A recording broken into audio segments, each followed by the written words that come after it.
wrong with the human race? Preacher man say it's wonders and signs. We are living in the end of times. Where is the love we once used to know? Where is the kindness we used to show? The heart of man is so full of hate. Let's make a change before it's too late. Too much killing, too much blood spilling. Each and every morning, it's weeping and mourning. We've got to stop all the crimes, erase the violence, let our voice be heard. Hope of tomorrow is in no use today. We've got to live in love. Crime and violence don't pay.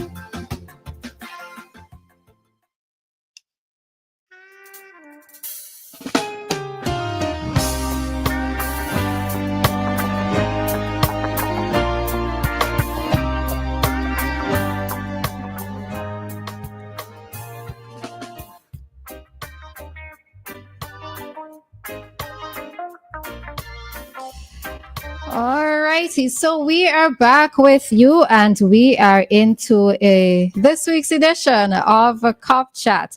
All right, and I have two gentlemen directly before me this morning. All right, gentlemen, how are you? Good morning. Good morning. I'm good. You're good? Yes, we are. All right, lovely.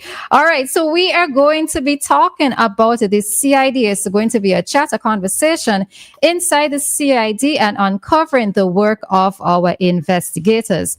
And the two gentlemen seated before me or in front of me are Detective Corporal Ryan Baba, and he's attached to the CID, and Detective Constable Dilford Collins of the Major Crime Unit. All right, so welcome and welcome back. Good morning. Thank you. Yeah. Good morning. Thank you for All right, not a problem. All right, so let's head into it. So just let me know. Well, I've given your names. I've given where you're stationed. So just let us know a little bit more about you. Okay. Good morning, St. Vincent and the Grenadines, and those who are listening abroad. As moderator would have said, I am Ryan Barber, Detective Corporal, stationed at the Central Police Station, working at CID Kingston. I'm, as you call, a humble gentleman.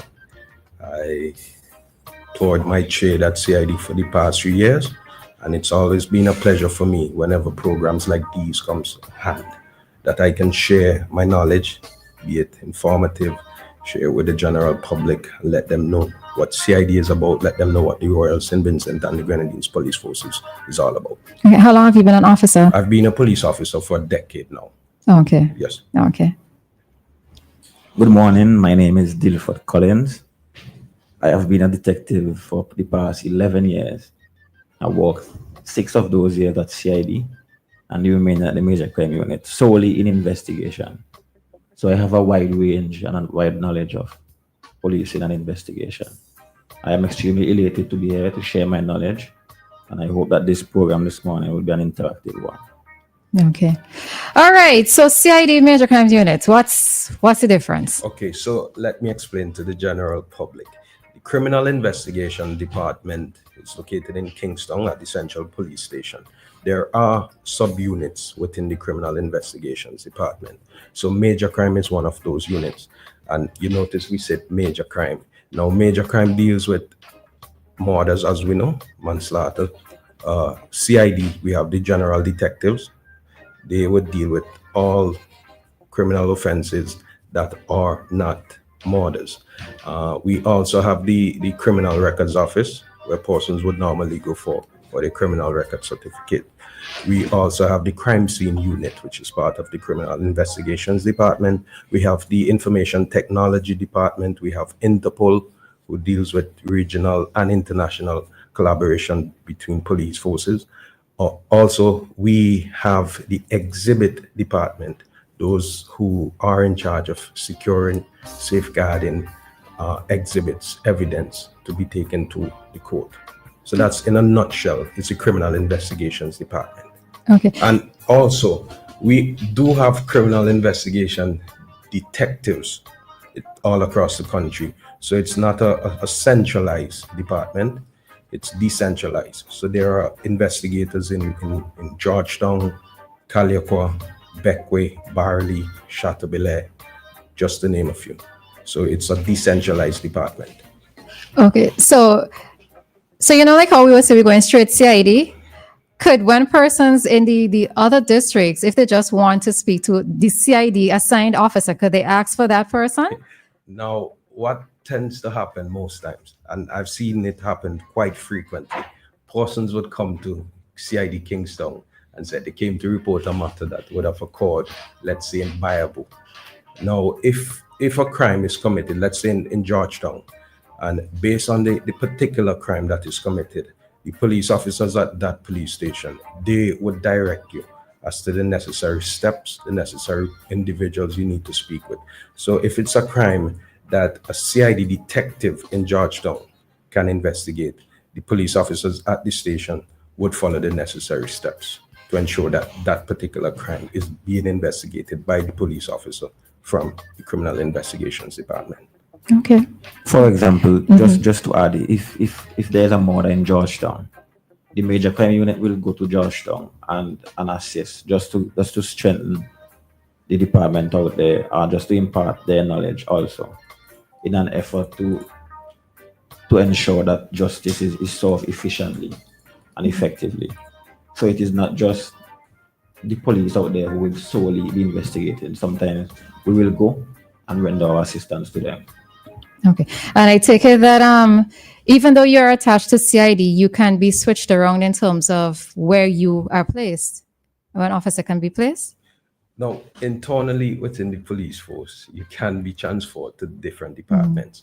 Now, if there is need for a senior or seasoned detective working at CID, let's say major crime, as Collins would have referred to, and there's a need for him to go to the out district stations just to strengthen that station, that department, there will be an internal transfer within our organization, and that police officer who is more seasoned, as we would say, would, as Collins alluded to, would impart his or her knowledge and also assist. So you can be transferred internally. So there's that system.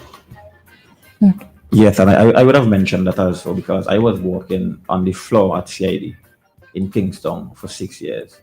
And then I was transferred to the major crime unit in December of 2020. So you can be transferred within the department. Okay. So why is the CID important to the overall functions of the police department? Now, CID, what we have a saying within the police force that CID is the central nervous system of the organization. I don't want to brag about my police officers, but if you need to brag. We do have cream of the crop working at CID, especially those who came with the enthusiasm, police officers with 3 to 5 years service. I would like to show my appreciation for them. Now, CID is the central nervous system of the police force. CID is, if we look at the stats, let's take, for instance, this year, most of these police stations have around 100 to 150 reported crimes this year. CID has close to 800 reported crimes so far for the year. Now, CID deals with particular cases that are of national interest. I'm not saying that other stations aren't, but when there is a need for detectives of certain capability and certain specialization, CID tends to be the department that deals with these particular issues.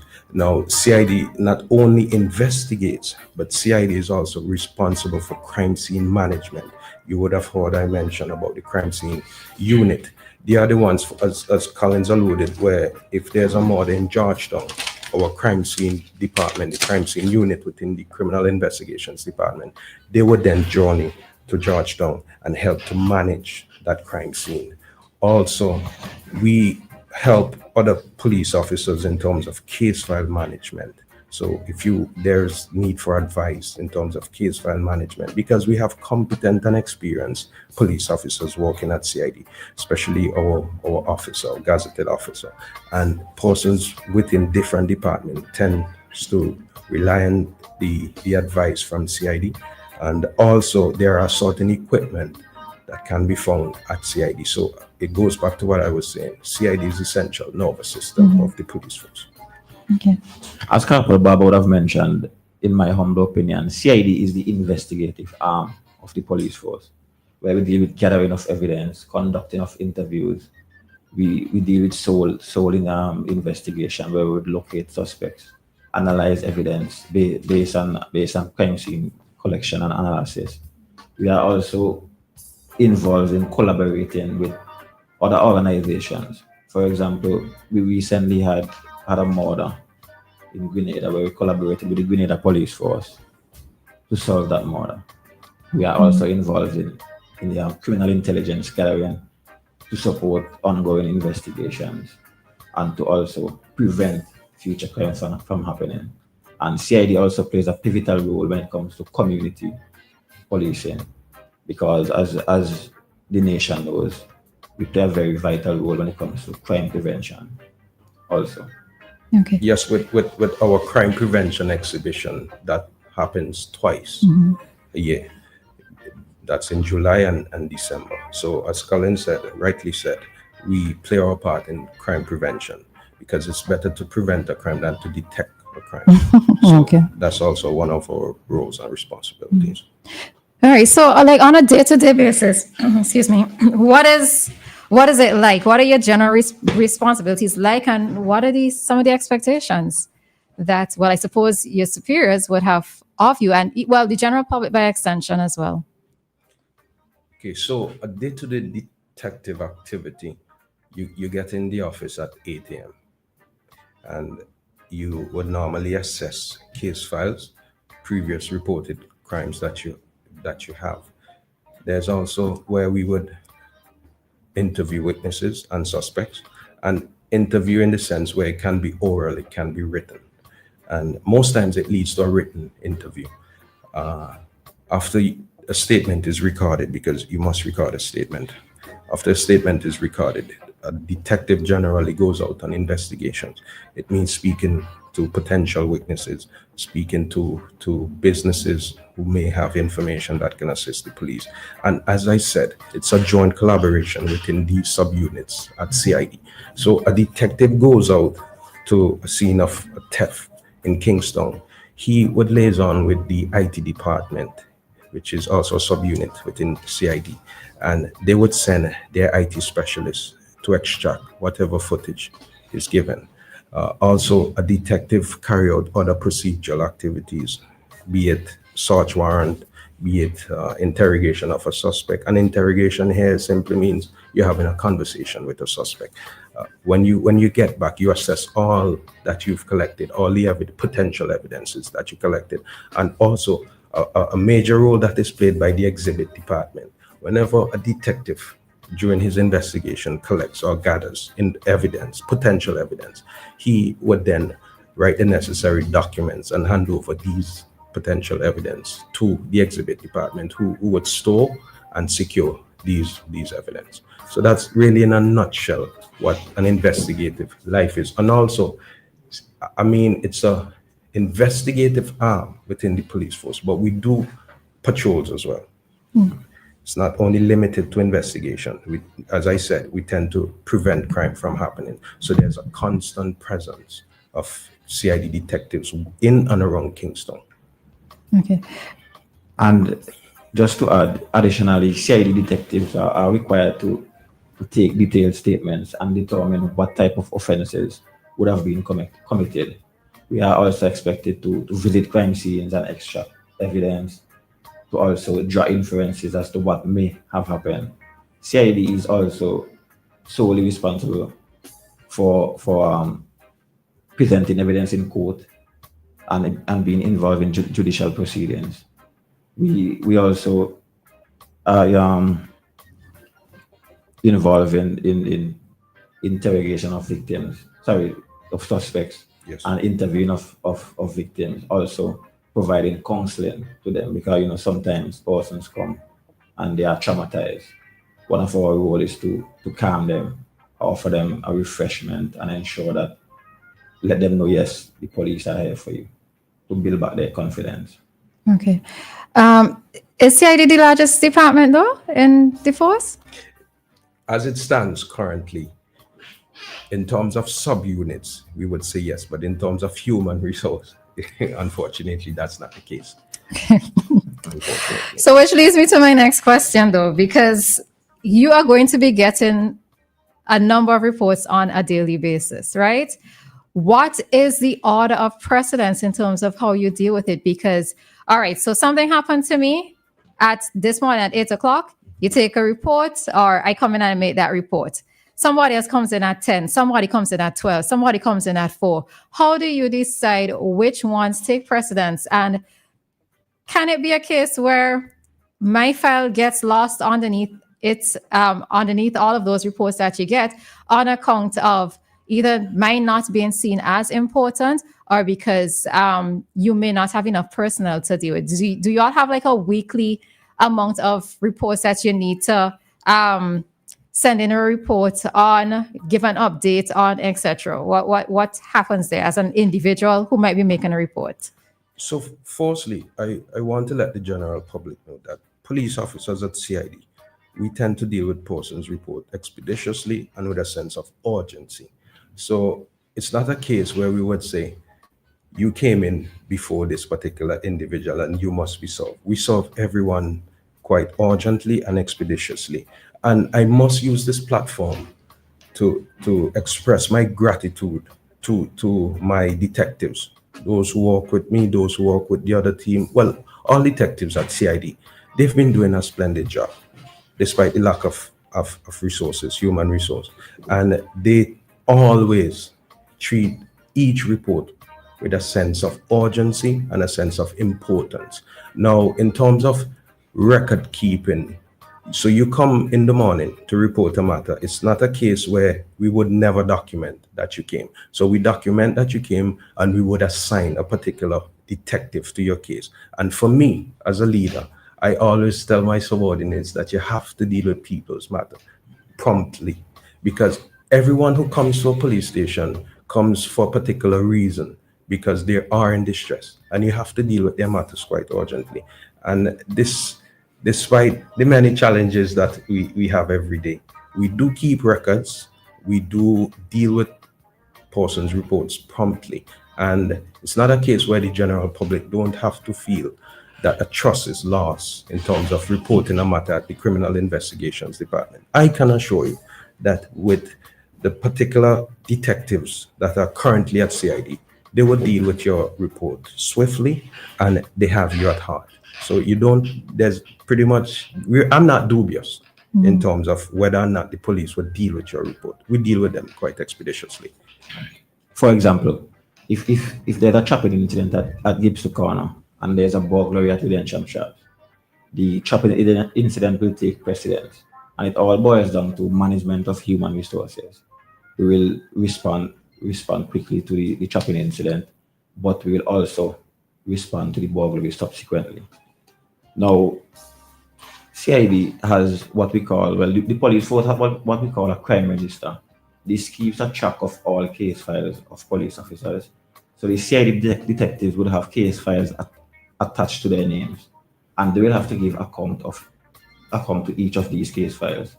Now, the sergeant or the corporal who is in charge of the team who is working at CID, they will ensure that the detectives work expeditiously on their case files and that they are presented before them, because the case file will have to be presented to the superior in order for them to determine what future actions should be taken.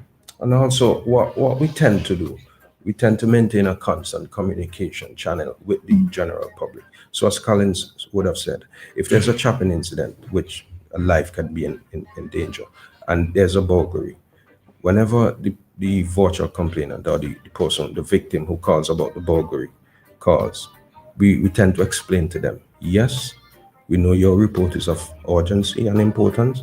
However, just bear with us a few minutes. Let us try and deal with this life-threatening incident. And in terms of records, you don't have to worry that your case file would be lost or your statement would be lost. There's proper proper storage of case file, proper management of case file, because on a day-to-day basis, sergeants, corporals who are in charge of these teams, they always check. We have a record book that we normally check with detectives. We would sit down with our detectives and we will have numerous conversations with them in terms of file preparation, the storage of files, and not only it's orally, we would also see them in front of our eyes. So you have to bring the case file and we'll go through them step by step. Okay. And something that is very important also for us as CID detectives is to give the victims and their families an update Yes. as to how far we are with the investigation. Because as we know, this will also help to build the confidence with the public and the police. Because there were instances where persons would have complained that they made a report 2 years ago and they haven't heard from the police. And this reflects negatively on the police. So by giving them an update, it assures their confidence in the police that yes, they are working. So question, so when I make a report, right, I don't want to have to call central number to get on to one of you who may have handled my case. Do you all tend to give out your personal cell phone numbers in the event that persons want an update, or what is the procedure there in terms of getting an update? So what we normally do for most of the detectives, they would tend to give their personal numbers as well, because you want it to be swift. Okay. If there's an update, somebody reports a crime and there's an update, you don't want to be calling 457 1211. Can I speak to Corporal Barber? And then Barber is out in the field. You want to be able to disperse this information as quickly as possible to Corporal Barber, relate this information as quickly as possible. So it's a case where, and I've seen it now, it's a trend at CID where detectives would purchase their new numbers, new SIM card, just to deal with work-related issues. So feel confident that CID is here to solve the people of St. Vincent and the Grenadines. And just to enlighten the public, even though Corporal Barber is dealing with my report, and Corporal Barber may be at home, Yes. and you call to share some additional information, maybe a suspect is at Tokyo, who you made a report against. Corporal Barber will relay that information to persons from the other team. So it's a collaborative effort to solve crime. It is not just an individual effort. Okay. All right. So, curious question, right? Let me see how best to phrase this. So, an incident has happened. I am coming into the station to make a report, right? What manner of approach would work best for me to make this report, right? Because we have to recognize that people have different personalities, right? An incident may have just happened. My head hot, and I might come in, I might be cussing a holy for dirty water, etc. What manner would you prefer for the public to come in? Because I noticed that you mentioned that you go through counseling in terms of to be able to, well, I suppose to be able to let persons know that the matter is going to be dealt with. But from the public standpoint, what best would you say from your own personal experiences? What manner do you want for persons to come in when they come in to make a report? Well, what I would say, I don't want to suppress people's emotions. Okay.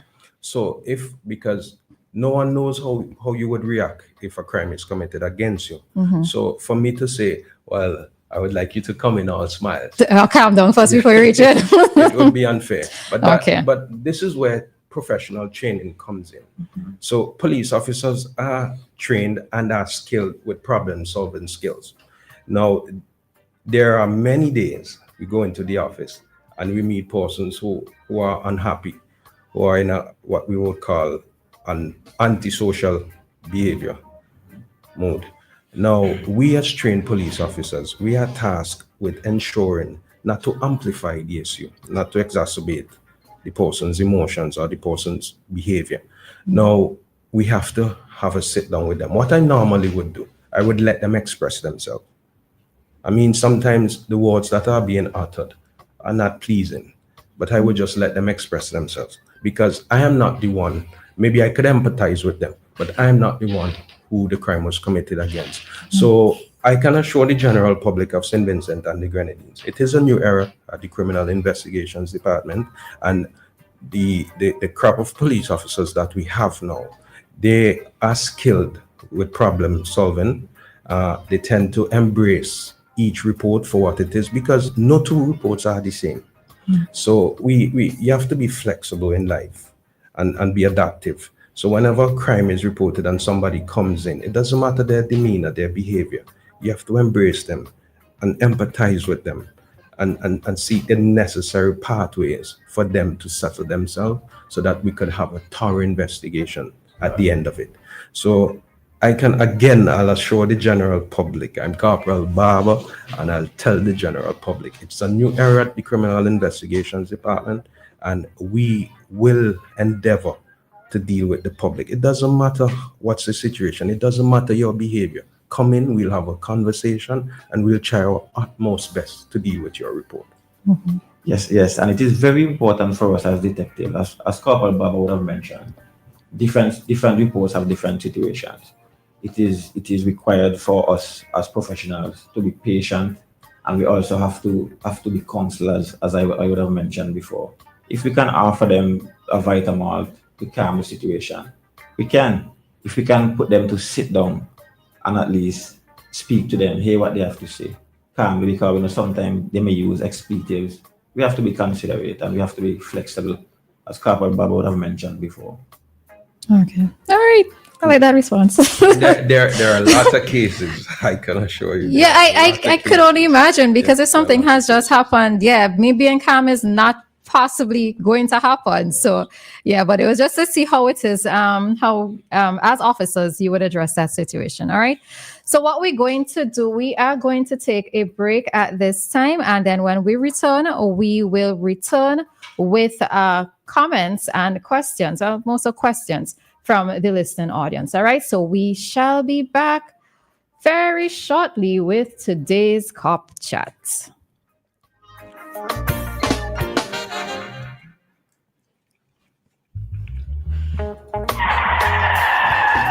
That could have been you. An accident that could have been avoided because your tires had almost no grip on the road. Safety is a factor that should never be overlooked when it comes to your car or whatever you drive. SVG Tire Sales and Services in Balls Avenue and in Arnisvale carries a wide selection of quality new tires to fit any car, truck, minibus, or SUV, so you can experience a comfortable and safe commute every time. We are agents for the world's most reliable brands on and off the road, including Kenda Tires, the king of the mountain, Cooper Tires, king of the road and track, Ostone, the king of the outback, and High Fly, the king of the Asian highway. We also carry new tires for light or heavy-duty trucks from MRF, High Fly, and Linglong. A reliable set of new tires keep you, your passengers, and your payload always in the safe lane. So when you need quality tires with reliability at 100%, choose SVG Tire Sales and Services in Kingstown, 457-1467, or in Arnisvale, 456-6444. SVG Tire Sales and Services. Performance and reliability proven when the rubber meets the road. St. Vincent and the Grenadines. It's a whole new world out there. Reaching new customers and getting products faster. That's what it's all about. Ocean freight rates are skyrocketing, so don't pay more for slower service. It's time to switch to faster, more reliable air cargo service with SkyMax Cargo. Up to 3 flights weekly to and from the USA, Puerto Rico, and the Caribbean Islands. Providing excellent import, export, and e-commerce solutions to put you ahead of the competition. For special low rates on small packages and air cargo, contact SkyMax today. 784-456-5400. Local agents SwiftPack Interprime Cargo. Call 784-456-5400 to book your shipments today. Get ready for back to school with Quartz Optical. Shop Ray-Ban, Armani, Converse, Vogue, and much more. Teachers and students get 40% off credit purchases. Wear it today and pay us later. Book your eye examination appointment online today on quartzoptical.com. Walk-ins welcomed. Only at Quartz Optical. Value you can see. Offers end August 30th, 2025. Conditions apply. You're out, you're living, you're free. The world is calling, but who's watching your home? Life is about enjoying the moment, not stressing over breakings or suspicious activities. Introducing the My Smart Cam from My Smart Toilet Seat. It's an affordable light bulb socket dual camera that's so easy to install. All you need is Wi-Fi and your smartphone. Get your light socket dual camera equipped with motion tracking, night vision, two-way audio, and remote monitoring all from your fingertips. Keep your home and business protected. Don't return to regrets. Secure your peace of mind. Get your My Smart Cam light bulb socket dual camera today. Only at My Smart Toilet Seat, located in the Blue Corner building on Lower Bay Street. Or call us at 457-1703. Quick side note, for a limited time offer, buy a 128GB SD card today and get your free light bulb camera. Hey, hey. At Lynch Caribbean, yes, we offer comprehensive insurance solutions and broking. But we are more than an insurance broker. We drill down to your core business strategy. We keep a pulse on risk to keep your operations healthy. On your mark, get set. Along the way, helping you to drive competitive advantages. At Lynch Caribbean, we have your back. Contact us today for insurance solutions, strategic risk advisory, and more. Call 453-3300. Email info@lynchcaribbean.com or visit our office in Beachmont, Kingstown. Follow Lynch Caribbean SVG on Facebook, Instagram, and LinkedIn, or visit www.lynchcaribbean.com. WEFM 99.9. Cop Chat. You've got questions for the police? They're here to give you the answers on WEFM 99.9.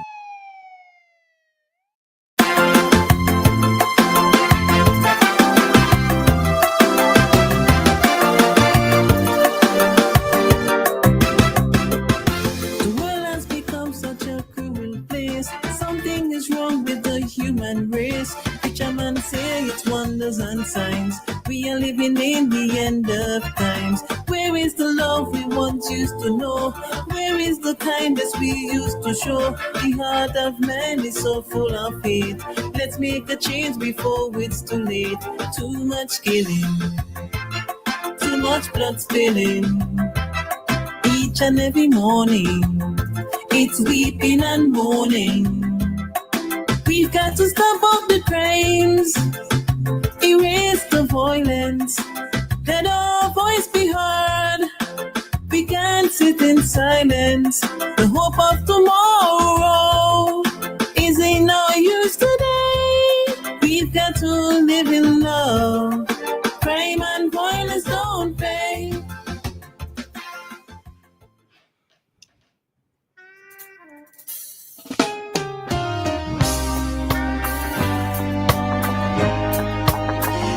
All right, so we are back with you for the second part of our conversation with on today's Cop Chat edition, and we are speaking with Detective Corporal Ryan Barber and Detective Constable Dilford Collins, and we are discussing the topic inside the CID, uncovering the work of our investigators. So remember that this is an interactive program, and should you wish to be interactive with us, the number to call is 457-9997. That is both a direct number as well as a WhatsApp number. And you can also, we're also streaming live on Facebook and YouTube. So you can also pose your questions there. And already we have somebody on the line. So good morning to you. Grand rising, ladies and gentlemen. Good I know I arrived, and I didn't hear the program from the starting, but I don't know if my question would suit your program, but I will post it still. Suppose somebody accuse me, come to the police and accuse me of having illegal firearm and ammunition, illegal drugs in my possession. Well, maybe in my property. Well, I wouldn't know they go to the police to tell them that. How do you think the police should approach me? Like, remember the citizens have the right to. So suppose they have to come by me 12, 1, 2 o'clock in the morning, a.m. You think I should open my door?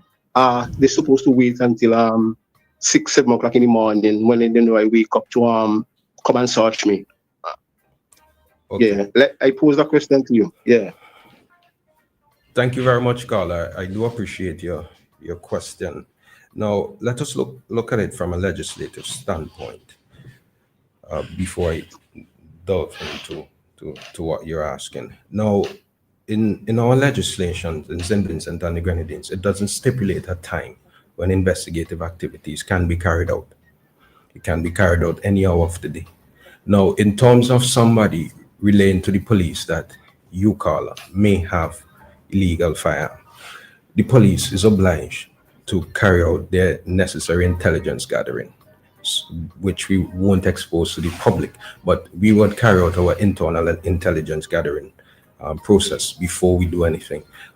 Carla, one of the primary principles that the police operate on is that we cannot infringe on those rights that are secured by the Constitution of St. Vincent and the Grenadines. So you have a right to your own property. You have a right to privacy. You have a right to have in a house. You have a right to be secured. You have a right to live at peace.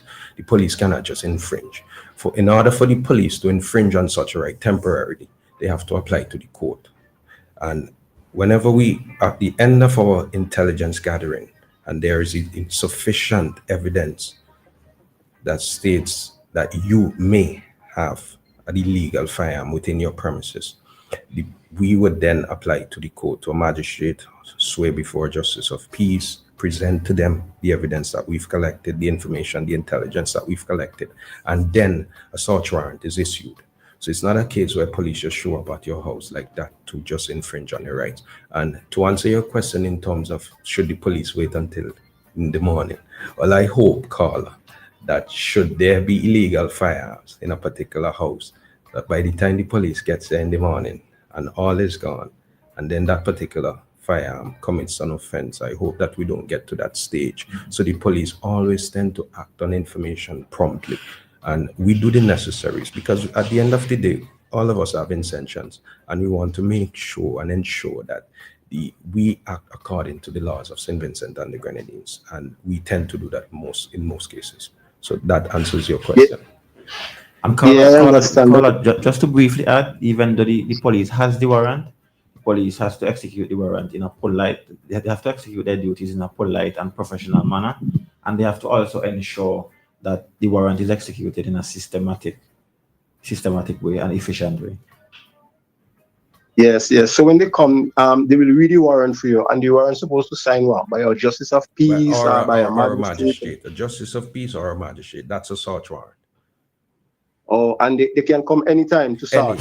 Anytime. They can't tell you we come in 7 o'clock in the morning, right? And interestingly, I know you meant.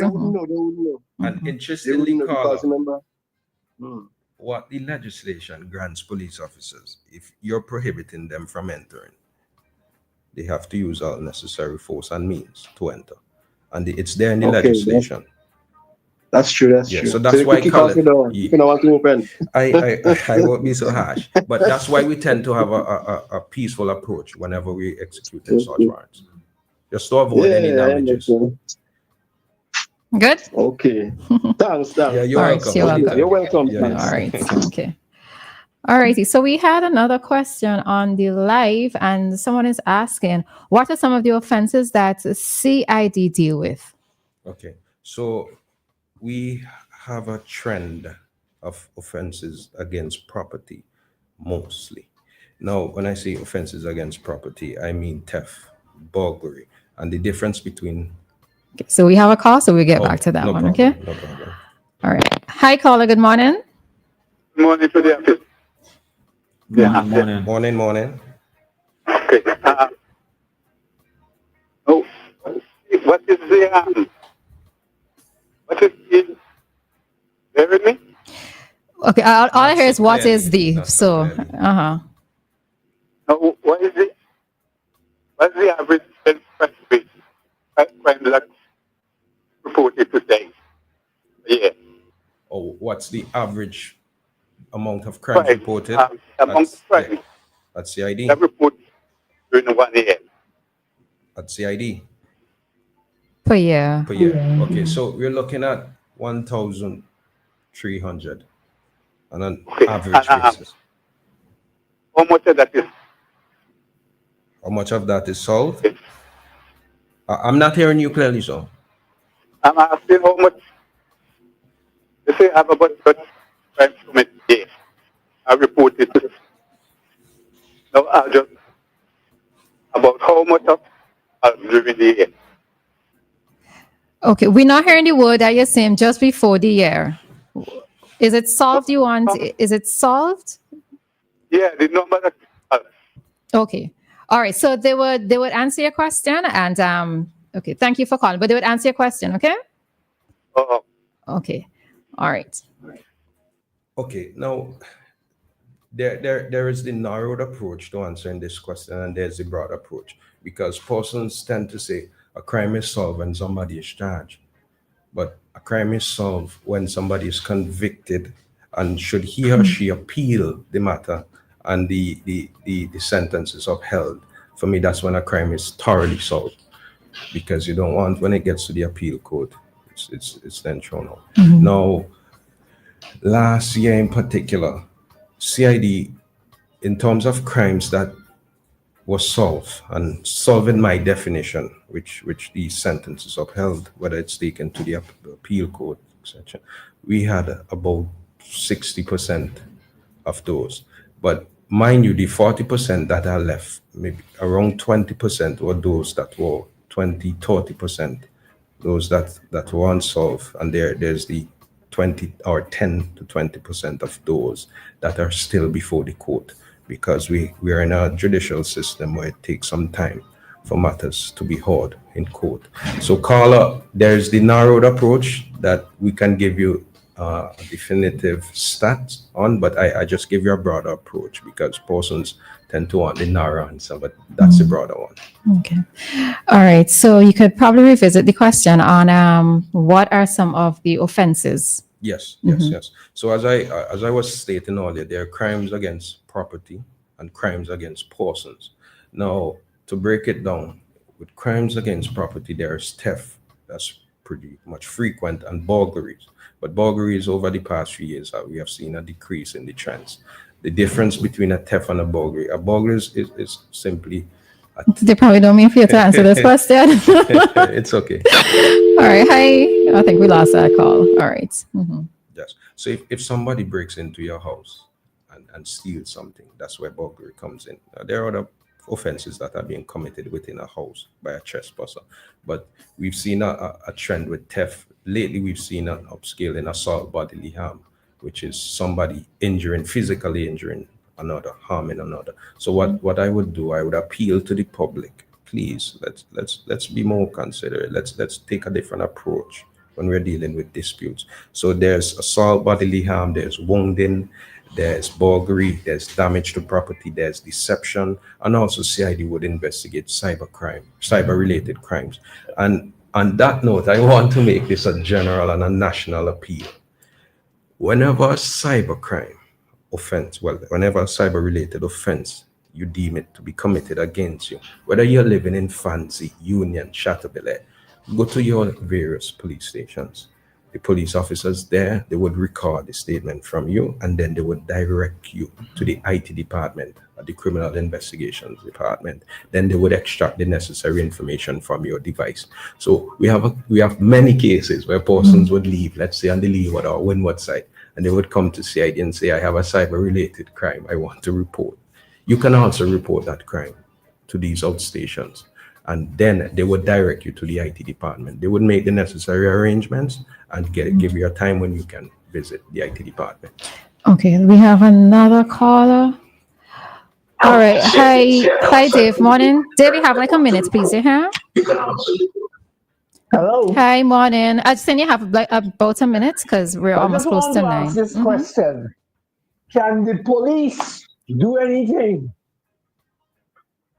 around midnight till morning when people are resting peacefully and you hear a mobile disco? Those are my words, a mobile disco waking you up out of your sleep. Can the police do anything about that? Because that's annoying. It is so unkind. So that's a question, really. Thank you. Okay, thanks, Dave. Well, normally what happens is that when persons are playing music, they will have to seek permission from the Commissioner of Police. And once that permission is granted, the Commissioner will stipulate a time frame. And the volume. And the volume of the music. So once that time frame is exceeded, the police has the authority to go and stop the music. And you could give us a call, because most times we receive calls at CID and we respond to them promptly. And I know for sure all police officers, be it at CID, wherever, they would entertain your report of such nature. Sometimes we are overwhelmed, but that doesn't stop us from executing our duty as police officers. So you could call us at any time. And what I want the general public to know, the RSVG Police Force, we have a WhatsApp number. So that's 457-1211. So you can WhatsApp us at any time. So that's 457-1211. Feel free to channel any information that you want to give to the police. If there's a particular police officer that you trust to give information, you can share it with them. And we try our utmost best to maintain the principle of confidentiality throughout all of our activities as police officers. And we can assure you for this. Okay. All right. So we are quickly approaching the time for the program to end, but I have a feeling that there's something very important that you want to get out. So you could you have the time to do so now. Just to briefly add, some trends and challenges that we notice emerging recently is there's a lack of public collaboration with the police, lack of cooperation. For example, as it relates to CCTV footages, what we notice happening is that recently persons are making excuses as to releasing of their private footages when offenses are being committed. For serious crimes. And especially for serious crimes. And we are appealing to the public. God forbid one day you might be in that situation. And it's very exhausting for the police. We are just appealing to you to please cooperate with us. There are strategic ways in which you can give the footage to the police. Giving the footage does not mean you have to give a statement. And it also does not mean that you have to go to court. Also, it appears as though the public are not aware enough of contamination of evidence, as we would have mentioned before. Normally, what we see trending is that persons will go on crime scenes, especially murders and burglaries, and they will contaminate the evidence. So when the police go to extract the evidence to get an efficient outcome when it comes to justice, it is being hampered, and it is a problem that we are faced with today. And we are kindly appealing to the public, if you can please desist from doing so. Okay. All right. For me to add, I would just like to leave with a bit of guidance for the general public. Now, I want everyone to know, if you, for some reason, strange reason, you have to be a suspect, know your rights. The police is not only there to ensure that justice is solved, but to ensure that justice and rights are kept. Now, know your rights. You have a right for legal counsel. Know your right. You don't have to say anything to the police if you're being suspected of a crime. It's your right. I would also like to let the public know, do not speculate. Something happened, do not say, well, I know for sure, because I've had cases where persons are telling me, officer, I know for sure it's this man. When I asked, did you see him? Did anyone see him? No, they didn't. So I'm appealing to the general public. Let's work together. And I know for sure, on behalf of Superintendent Francis and ASP Brown, who are in charge of the Criminal Investigations Department, and all the sergeants, corporals, and detective constables, we are doing the best that we can to serve the people of St. Vincent and the Grenadines, and even foreigners who visit our shores. So it was indeed for us a pleasure. We're done yet. Hold on. That part of knowing your rights as a suspect, when you pick me up, right, and you take me to interrogation, I know these states have the Miranda rights. Are they also read to individuals? So also, what if anybody visits the Criminal Investigations Department, we have the rights printed and they're on top of the wall. I can't read. Well, here we go. What my detectives tend to do, well, most of the times, and I encourage them to do it, read it line by line and explain it to persons. So, it's written in a particular grammatical way, but some persons can't comprehend. So I tend to let them know, you have to explain to persons, break it down for them to understand. And we continue to ensure that whenever we're doing these things, that we're following the professional manner. and ensuring that persons understand and that their rights are not infringed.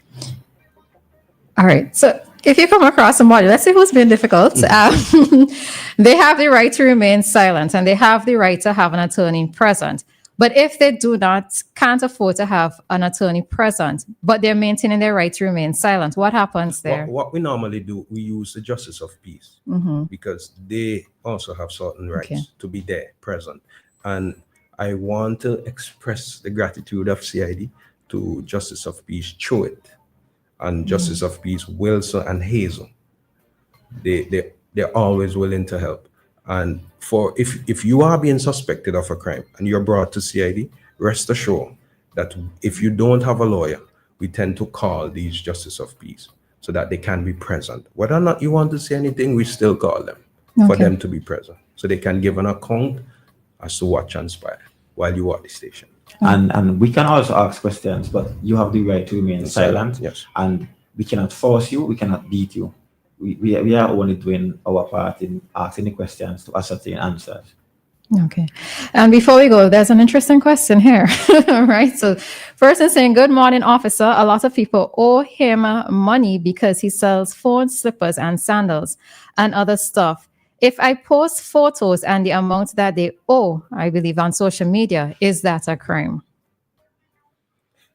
No. What I would advise in this particular case, because there's a cybercrime act, and you don't want to be defaming somebody's character or harming their character.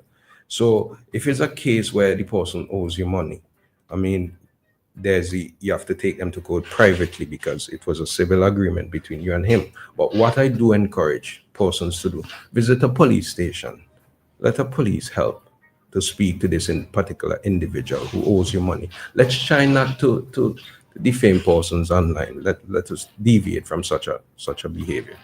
And we also tend to let the public know that every action has a consequence, and be thorough with your actions. Think about them before you do them. So okay, go ahead. And while it might be a private matter, as Corporal Baba would have mentioned, the duty of one of the core duties of the police is to prevent crime. So before it gets to the second stage, we will go with that person to the person who is owing money to them and try and speak with them as to see how much we can come up with a solution.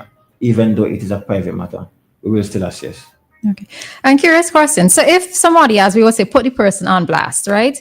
You make mention of this person owes me money and so forth. The persons who comment under it, right? And saying, oh, yes, this is how this person stopped. They always owing people money and this. Could those persons who comment under the post, could they be charged for cyberbullying? Yes, they can, because for you to disseminate or share or publish and share in this sense where you comment, where it's visible for the general public to read, because you're defaming somebody, there's no actual proof of what you're saying. And by you sharing, by you commenting, you're also a part of the crime, according to the cybercrime. Yeah, because we have to be extremely careful because it plays a pivotal role and a negative impact on their psychological and mental and well-being. So we have to be careful about what we post and who we post about. Yes. Okay. All right. So we are going to wrap up now. So I can allow you a minute each to leave just some parting words with the members of the public, the listening audience. Well, just to leave, we are ascertaining the public's cooperation in assisting the police in fighting crime, because we continue to reiterate that fighting crime is everybody's business, and cooperation from the public. I mean, person might feel intimidated, they might feel reluctant, but as we would have mentioned before, there are many strategic ways that we can deal with issues to solve crime. If you have lack of confidence in one individual, you can contact another police officer and they can speak with you confidentially. And we also have witness protection anonymities, where we put special measures in place for persons who want to come forward to give evidence. So you can feel free to come at our police station at any time, and we will explain these measures to you and ensure that justice is served efficiently. Okay. Well, I would let the public know that St. Vincent and the Grenadines belongs to us. And while we may not entirely achieve a crime-free nation, we can make efforts to achieve such. So I want the public to know that don't be afraid to report any matter to the police. Don't be afraid whether you think it's criminal related. Come to the police, have a conversation with the police, work with the police, because at the end of the day, the police have intentions. It doesn't matter because we may have a title attached called police officers. We are the people and the people are us.